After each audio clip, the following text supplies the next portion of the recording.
Saudara pendengar di segenap penjuru tanah air, selamat bergabung dengan Lumen Indonesia. Lumen Indonesia siap melayani Anda setiap hari. Saudara terkasih, marilah kita bersatu dalam Tuhan kita Yesus Kristus yang tidak berubah dahulu, sekarang, dan selama-lamanya. Allah Sang Maha Rahim mengasihi dan menerima sebagaimana adanya kita. Allah Bapa kita di surga senantiasa bersedia menolong, menghibur, dan meneguhkan kita dalam menghadapi segala permasalahan hidup sehari-hari.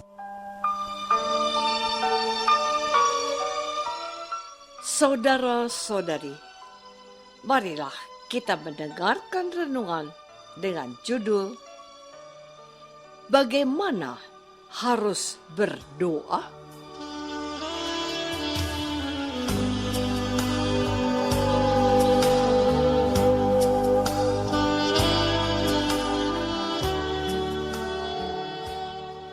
Yang berdasarkan pada Injil Matius bab 6 ayat 7.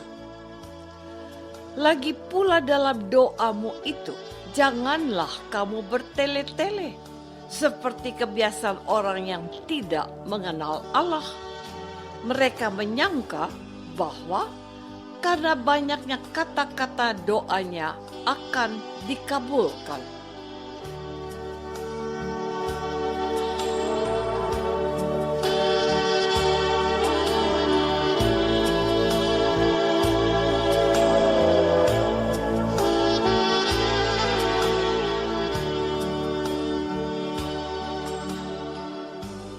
Dalam nama Bapa dan Putra dan Roh Kudus. Amin. Saudara-saudari terkasih dalam nama Tuhan Yesus Kristus. Pada awal permenungan hari ini, saya mau Anda mendengarkan sebuah pertanyaan dari seorang ibu yang bertanya kepada saya sewaktu sarasehan di lingkungan gereja Katolik. Kebetulan sekali perikop yang dibacakan sebagai bahan sarasehan sama dengan yang diwartakan oleh liturgi pada hari ini. Matius bab 6 ayat 7 sampai 14. Pertanyaannya agak aneh, tapi itulah pengalamannya. Mengapa saya tidak berdoa spontan, bagus, dan panjang seperti doa Bapak X dan Ibu Y? Doanya panjang, kata-katanya pilihan, dan mengena di hati. Tapi saya kok tidak atau belum bisa?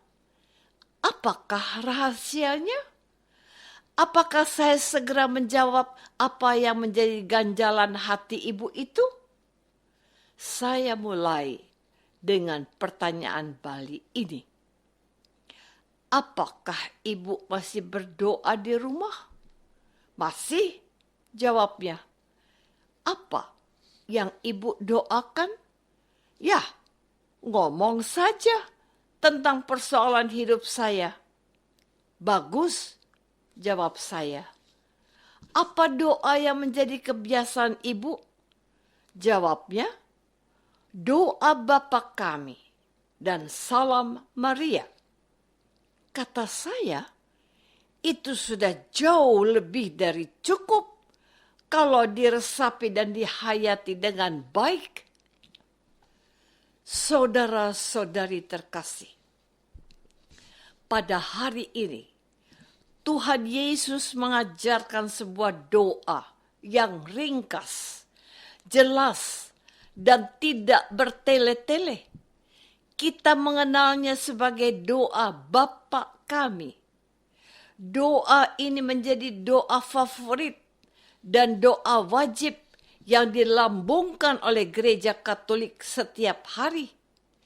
Doa ini didoakan oleh para imam, biarawan, dan biarawati dalam ibadat harian yang dikenal dengan doa brevier. Doa ini juga didoakan oleh imam dan umat yang merayakan sakramen Ekaristi setiap hari. Para bapak dan khususnya ibu-ibu, teristimewa para legioner, juga mendoakan doa-doa Bapa Kami dan Salam Maria. Mengapa saya katakan ibu yang bertanya bahwa berdoa bisanya Bapa Kami dalam Salam Maria sudah lebih dari cukup? Karena doa itu mengalir dari sumbernya yang tidak akan pernah mengering, yaitu firman Allah sendiri. Doa Bapa Kami adalah doa yang sempurna yang diajarkan oleh Tuhan Yesus sendiri. Doa Salam Maria mengalir dari perkataan Allah yang menyapa Maria melalui malaikat Gabriel dan melalui Elizabeth, saudaranya.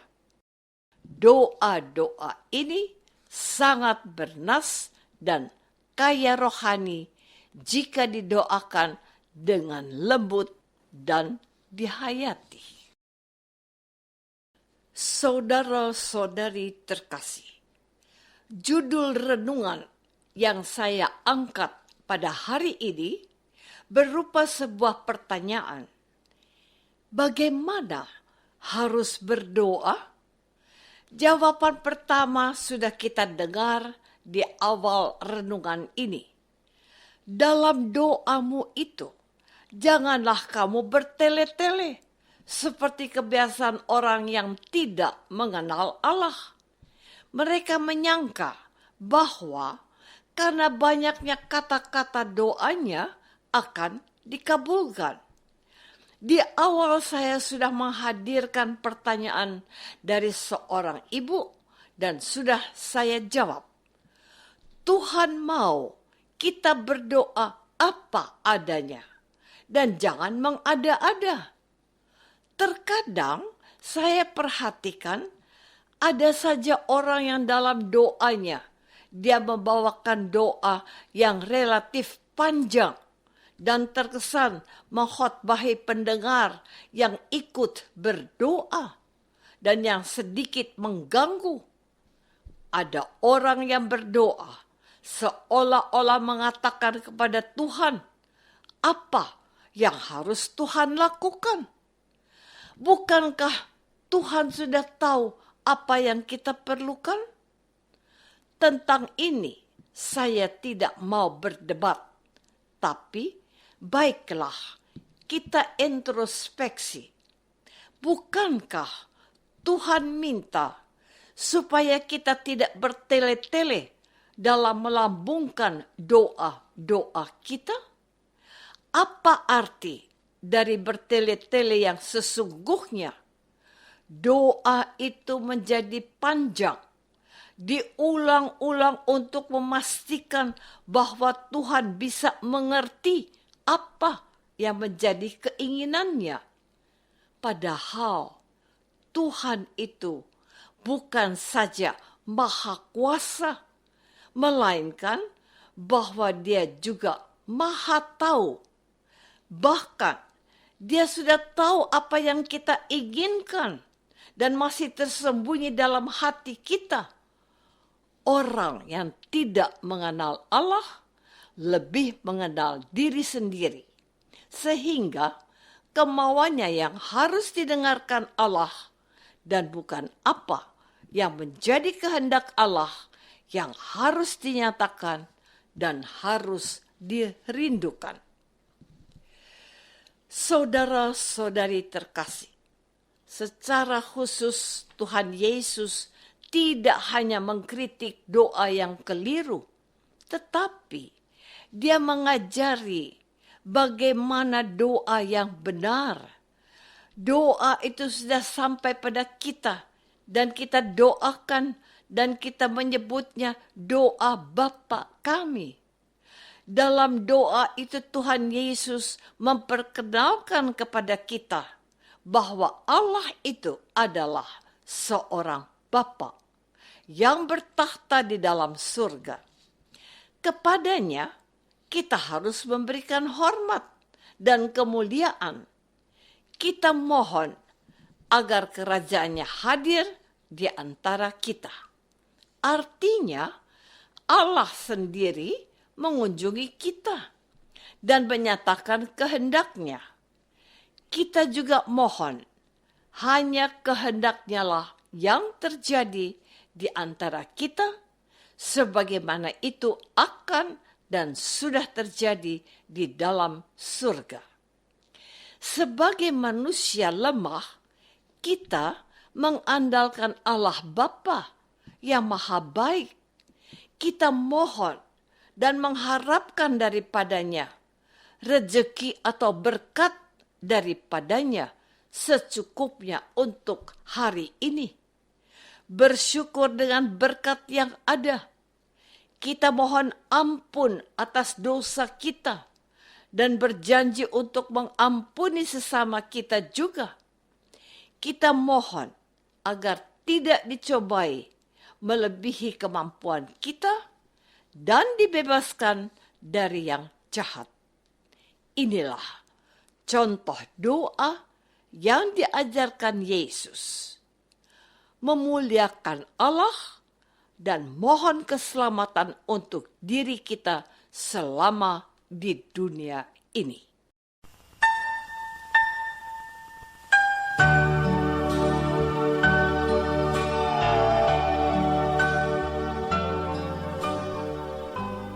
Saudara terkasih, marilah kita masuk dalam saat hening sejenak untuk meresapkan renungan yang baru saja kita dengar bersama dalam kehidupan iman kita masing-masing.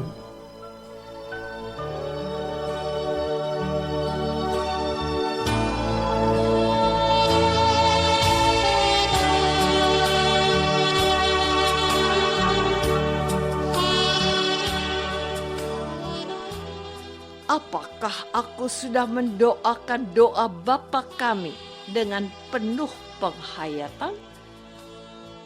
Marilah kita berdoa. Bapa yang maha baik, dengan cara ini kami selalu menyapamu. Sebab inilah yang dikehendaki Putramu, Tuhan kami, Yesus Kristus. Semoga kami memuliakan nama-Mu dan mengandalkan Engkau yang mengasihi kami. Demi Kristus, Tuhan kami. Amin. Semoga kita semua selalu dinaungi dan dibimbing oleh berkat Allah yang Maha Kuasa. Dalam nama Bapa dan Putra dan Roh Kudus. Amin.